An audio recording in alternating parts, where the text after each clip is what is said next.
বন্ধুরা, ভারত শহরে বাস করত একটি মহিলা।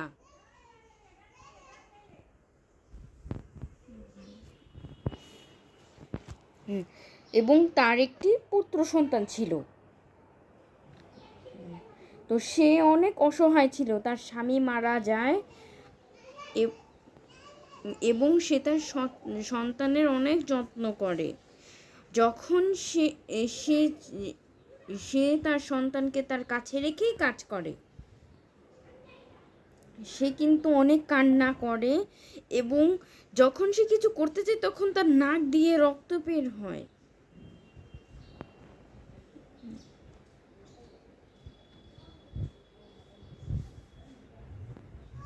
আর যখনই ছেলেটা বড় হয়ে যায় তখনই তো তার মায়ের কথা মনে পড়ে যায়। ছেলেটি তখন তার মায়ের কাছ থেকে এক পয়সা চায়। যখন ওর মা ওকে একটা পয়সা দেয় তখনই তার এই পয়সাটা পছন্দ হয় না। সে তার মায়ের কবরের সামনে কত কান্নাকাটি করত, আর সে এগুলো স্মরণ করত। আর তাকে যখন তার মা মারা গেছিল তখন একটি মুরব্বী তার দেখাশোনা করত। কিছুক্ষণ পর যখন কোনো খারাপ লোক চলে এসেছিল তখন তারা এই যে খারাপ লোকেদেরকে মারি।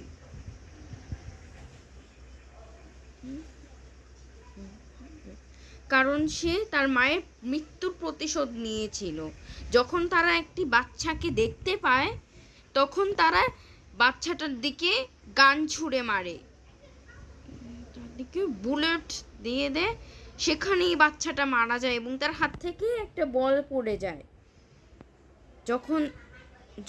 এখানেই বাচ্চাটার লাশ আছে। তখনই তো সবাই কাজ করছে এবং তার লাশ কবরে তুলে দিচ্ছে।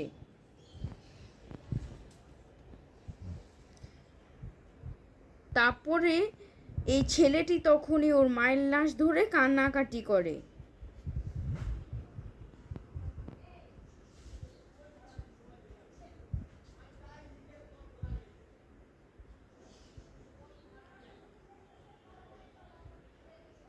তোমরা কারা কারা তাদের মাকে ভালোবাসো তারা ভিডিওতে লাইক করে দিও এবং কমেন্টে আই লাভ ইউ মা লিখে দিও।